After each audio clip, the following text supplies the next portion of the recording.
খানাখন্দে ভরা সড়ক, একটু বৃষ্টি হলেই ভোগান্তি বেড়ে যায় কয়েক গুণ। 4 বছর ধরে এমন সড়কে চলাচল ঝিনাইদহ সহ আশপাশ জেলাবাসীর।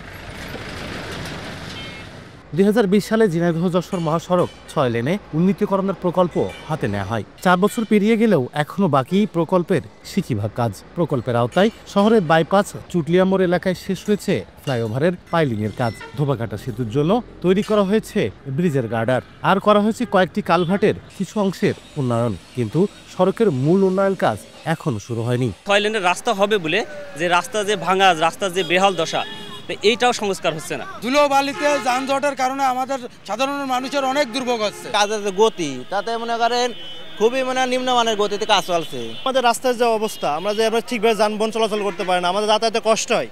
আমরা চাই আমাদের রাস্তা দ্রুত কমপ্লিট করে দিই। সড়ক বিভাগ বলছে, জমি অধিগ্রহণ জটিলতায় সড়ক সম্প্রসারণের কাজ শেষ হয়নি, তবে দ্রুত কাজ শেষ করার আশ্বাস জেলা প্রশাসকের। ভূমি অধিগ্রহণ প্রক্রিয়াটা যত দ্রুত কমপ্লিট হবে, আমাদের প্রজেক্টের গতি তত বৃদ্ধি পাবে এবং নির্দিষ্ট সময়ে আমরা কাজ শেষ করতে পারবো বলে মনে করছি। সদর অংশের চূড়ান্ত কাজও আমাদের প্রায় শেষ পর্যায়ে।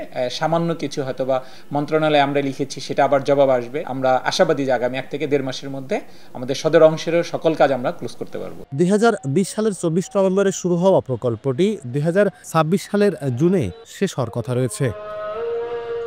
লোটাস রহমান সোহাগ, সময় সংবাদ, ঝিনাইদহ।